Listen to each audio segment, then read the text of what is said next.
with the featured top 25 matchup. We've got rivals, in-state rivals, number 25 Baylor, set to take on number 9 TCU Sunday at 3 Eastern on ESPN2. And with that, joining us now, how lucky are we? We're going to break down the game with Nicki, Collen, Baylor Bears head coach. Coach, thanks so much for joining us. Happy to be here. Yeah, we're happy to have you. Before we get to Sunday, we got to go backwards for just a quick second here. The loss against UCLA, you were in New Jersey, you guys spent time in New York City, seemed like a great trip. What did you learn about your team on the floor? Yeah, I mean, I think we're fighters. I think that we bothered them in certain areas with our athleticism. I thought we did a good job getting a piece of the paint. Our decision-making, probably has to be a little bit better once we get it in there. But I think it was a good measuring stick at this point in the season, reminding us, hey, well, this is what we have to do to play with the elite, and we turn around and play TCU with another 6'7" center. So I think it was in some ways like good preparation for, what we're going to see with TCU and Sedona Prince. I mean, are their teams different? Do they have more size at every position with UCLA? Yes, but I think an elite offensive team, a team that's been really good analytically, defensively. So I think it was a good tune-up, but at the same time, an amazing cultural experience for our program. See Hamilton, be in the city. So really, it was an awesome trip. And there was a lot more good to take from the loss than bad.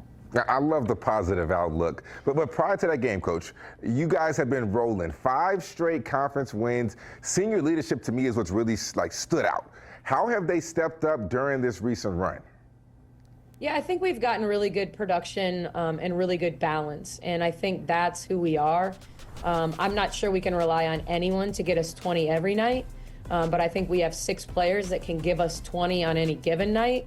And so from that perspective, it's getting the ball to the most open person. It's understanding what are our advantages in this game. Going into Utah, we knew absolutely Aernot Von Lay was our advantage. And when we played to her and played through her, we were really hard to stop. And so getting our team to understand, hey, our advantage is at the point today, our advantage is at the 5, and then being able to play off what our advantages are what makes us most dangerous. Well, one of those players that have been giving you an advantage almost every single night is little Paige Bucks. She is definitely taking a jump, leads the team with 14 points and 10 rebounds per game, a double-double machine. What change have you seen from her sophomore season to now?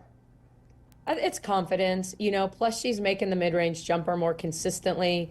When you looked at her, each year of her career, she's been over a point per shot, but most of that has been inside of 5 feet. We're seeing her really develop, even though she's not been knocking the 3 down in conference play. She's knocking the pull-up from 15 to 17 feet. She's always going to give you energy on the glass. She's always going to give you someone that's going to run to the rim. But I think the difference right now, the difference in 9 points or 10 points and 14 and 16 points is the jumper, really getting comfortable from the elbows, from the middle of the key. Those areas have been really positive change for her. All right, Sunday, number 25 Baylor, traveling to number 9 TCU. Short trip, huge game. Starting with the Frogs, they're led by a trio of seniors.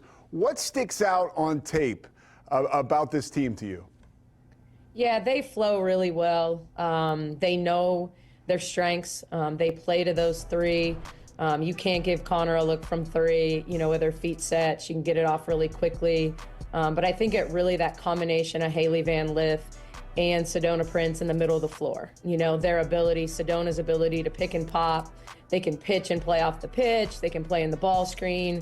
But I think where Sedona has really stood out is in that 15 to 17 foot space where if you're in drop coverage, she can knock it down. If you're icing, they can ice pop and she can knock it down.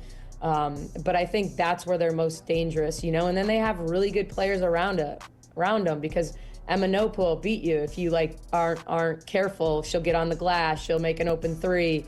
Big B had a good game, last night against Oklahoma State. So, their role players can really step up for them. But they're certainly capable of going crazy on you because of that middle action with Haley and Sedona. They're definitely a good team, but you guys are too. And you guys are up to the hottest start in conference play since you became the head coach in 2021. What needs to happen Sunday to keep this momentum going? Yeah, I think Aernot has to neutralize Sedona to some degree, keep her off the glass, keep her from getting those points on the interior, and force her to the outside a little bit more. I think we've got to play with pace and action. You know, we probably have to screen better than we did against UCLA, and really flow into transition and early actions. I think Jada Walker is going to need a good game in the middle ball screen for us, to put pressure at the elbows, create rotation, you know, and knock down her jumper. Like, I think the thing about both of us is we're capable of putting up 80, but also capable of holding our opponents in the 50s. So, you know, it's going to be a matchup of who does what they do better.